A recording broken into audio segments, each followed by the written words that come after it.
Dumating na yung ating in-order na microphone natin. Gagamitin natin sa paggawa ng content. Samahan nyo ako at i-unbox natin. Let's go! Okay guys, unboxing tayo. Bumili kasi tayo ng microphone. Gagamitin natin sa ating mga paggawa ng content para mas maayos yung ating audio pag tayo ay nagre-record ng videos, gumagawa ng content natin. So binili natin to sa Lazada yata. Okay, i-shake natin.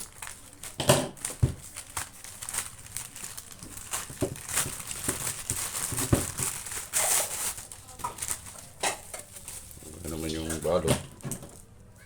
Lang may kanipisan yung pagkakabalot. Okay. Hassle naman. Ito, E37 to eh. Ang alam ko E37. TNW to na microphone. TNW na E37. Yun o. Yan. Okay, so maliit lang to. Parang lang. Try natin. Bubuksan na natin talaga kasi hindi natin pwedeng hindi buksan to. Pag may problema to, pwede pa natin isauli dun sa pinag-orderan natin kung sakali lang na may kinukuha na natin ng video. Okay? Ito siya. Ito yung box niya. May nakatatak na TNW. Siguro bubuksan na ganito to. Ayan, okay. Ito siya. Okay, dalawa yung mic niya. Okay. Dalawang mic siya.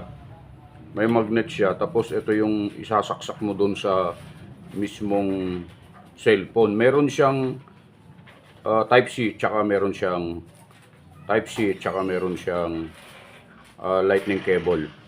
Okay, na connector. Ibig sabihin, pwede mo siyang gamitin sa iOS, pwede sa Android. Ang ganda nung niya, bahay niya. Nandito na rin yung saksakan ng charging port niya. Okay? Meron pa siyang kasama rito. Lagay ko muna sa plastic to kasi para meron naman siyang kasama rito na siguro ito yung kanyang charger siguro to. Okay, buksan na rin natin. And then sa mga susunod na videos natin, iti-testing natin kung gaano siya. Ito meron siyang clip. Oh, clip niya, pwede ilagay sa clip yung yung mic niya. Kasi magnetic din to. Okay. Ito yung charger niya.